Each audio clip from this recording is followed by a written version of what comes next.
Hey friends, so let's check some ways of setting this UI object position based on other things.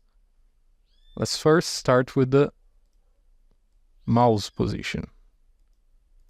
Okay, so the to move is going to be this circle here, and it's currently right there. Okay, let's just see how it works. Every 1 second, it's going to the cursor position. Okay, so this one is very easy because you can just get the input mouse position. Bear in mind that if you're using the new Unity input system, you have to add using Unity Engine input system and get the mouse current position read value. And if you're using the old input system, it's just input.mouse position. Then you can just set the position to the transform. You don't even have to get the rect transfer. Okay, the next one is to world position. So the to move and the capsule there.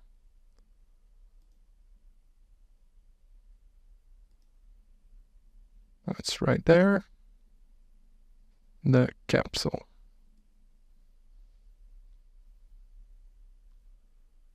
And you can see that it's working. All right. So the code for that is also very simple. You get the word, the transform of the object is in a world position, and you get the world to screen point. Bear in mind that this changes based on your canvas.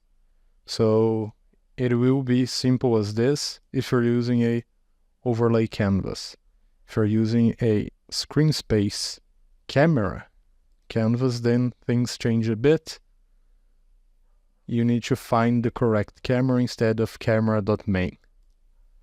Okay, this one is easy as well. So next, let's go to an image. Okay, so this red square here is an image, so he's also a rect transfer.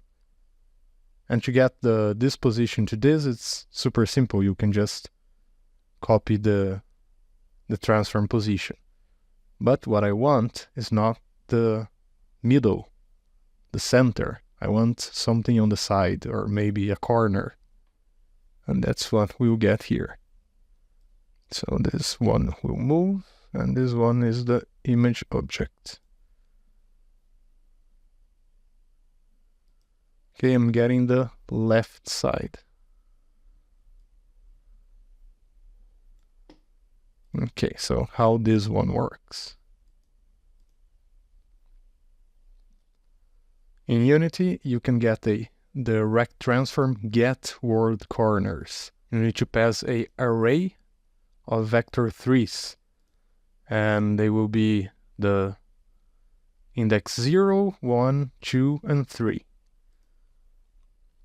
So if you want something on this position here, you can just get the index 0. But if you want something that is on the middle, then in between the corners, then you can use a simple math thing like this. So what matters is this get world corners, 4 corners array. Okay, and the last one, the rect to sprite. Okay, so we are going to use the same circle.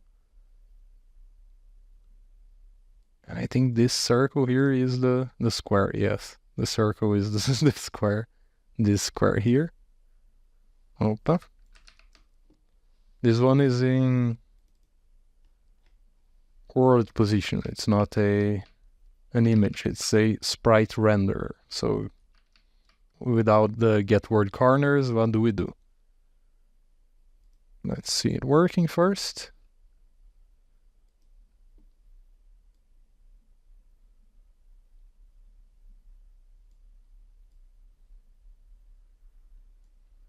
Okay, so it works.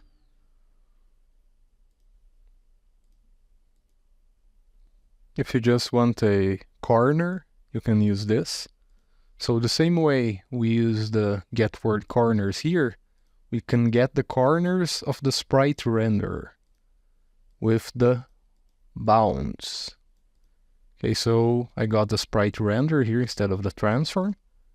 And in the sprite renderer, we can write bounds, and you have the max X and the max Y position will be the top right.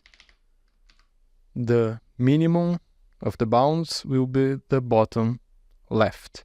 So you can mix and match to get the corner that you need, or in the way that I did the example there, you can make the math equation to get the halfway between the two corners, pretty much like I did here, but this one is on the right side. And this one will be the top right. Don't need that.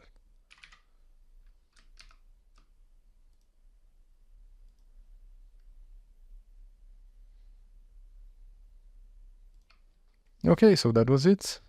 Some ways to position your rect transform based on the word and other types of positions.